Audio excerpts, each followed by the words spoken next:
Hello, my friends. So, if today's date, July the 24th, is your birthday, this is a reading for you for this year. It's a four card pull, a general energy card for the year, a challenge you might face this year, an action you can take to keep in balance, and an outcome or a synopsis of what is really happening uh, through this reading. Is there some kind of theme or understanding that can be imparted to you? So, the general energy card for this year is the desert. And the desert offers this year many instances of visions, surreal energies, uh, the sense of being in the desert, the sense of being afraid of the desert, the sense of uh, lacking in the things that you think you need to support you. Uh, it's about really coming to the understanding of life and death and the value of the things that you wish to pursue and the value of the things that don't make any sense for you to pursue anymore. It's also about facing the glaring lights. The sun of the desert is intense and shines brightly on everything, and it will show the things that have been hidden to you and from you, that you hid yourself inside of you, that need to be looked at now, that need to be faced now, that need to come out of a place of hiding and pain now. But you can look at them because the light is bright and you're able to see them with a great deal of clarity now. So you can bring your light to bear upon old traumas and wounds now. It's also that the darkness of the desert is really extremely dark and hard to see, and will bring up all kinds of senses of primal fear and the senses of being alone and cut off from things. But it's also the heightening of intuition, the heightening of receptivity. If you can calm yourself, allow yourself to be at peace, allow yourself to listen, and trust that you will be taken care of. There'll be water down the road, there'll be food down the road, there'll be comfort again down the road, there'll be nourishment again down the road. But this is sacred soul work that you need to do, and you have to face the things you can face in the light, but you also have to hear what comes to you in the dark. You have to listen to your intuition. You have to listen to your deep knowing. You have to learn to trust that place inside of you that really has an understanding that needs to show to you, and an understanding that will help you to prevail, because you can't always have the light in front of you. Sometimes you only have the darkness. And how do you make your way through the darkness? How do you make your way against the fear of death, the fear of loneliness, the fear of not having the things you need to support you and give you life and help you to thrive? And that's what the desert talks to you about this year.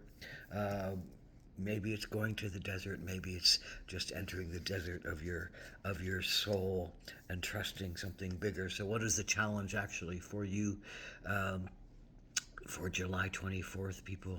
This is the Six of Swords. I think the challenge is that you have a powerful mind and you have a great deal of thoughts about what you want to do and how you want to think, and how you understand things, and how you want to further yourself mentally, and all the studies that you want to do, and all the understandings that you want to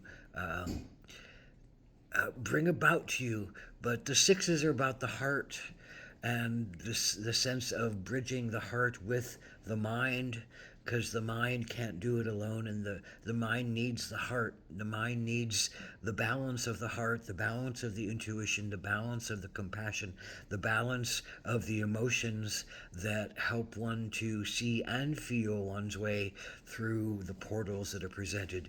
So your challenge is to go, I believe, through a portal of your heart that wants to take you to some place, or to someone that may have meaning for you, or to some place that really calls to your soul, but your mind for some reason is blocking you, and your mind is saying, oh, I can't do that yet, oh, I can't go there yet, oh, I don't have the capacity to do that yet, especially some kind of emotional understanding with someone else or with a group of other people, or even just a journey that could take you on a deep exploration of your emotions. Your mind on some level might be blocking you, or somebody else might be blocking you. Some other person's mind might be blocking you from taking the journey that you really feel called to do.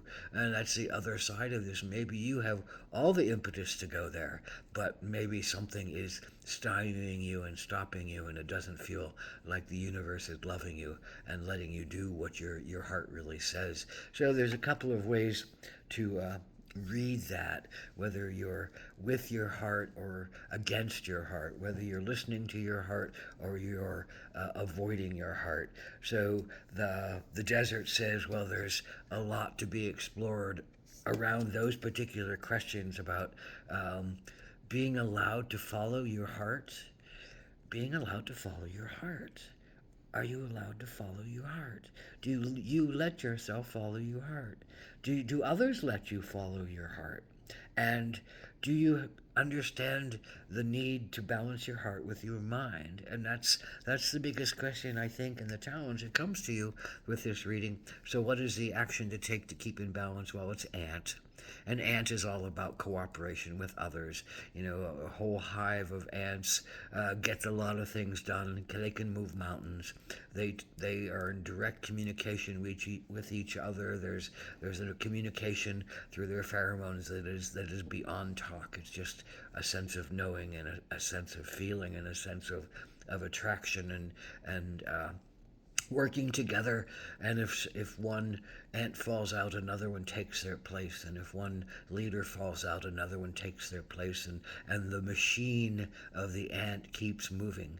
So this is about cooperation. It's not about becoming a machine. It's about becoming cooperative to build something that's important to you and to build something together with others who think it's also important to them to build something. So it's that sense of, if you can learn how to do cooperation with others in a bigger sense of building something important to you, you will learn about your heart, you will open your heart, you will start to do some work that maybe you weren't allowed to do before, and you will come to a better place in yourself when you understand that you're not alone. And I think being alone is part of what your challenge is.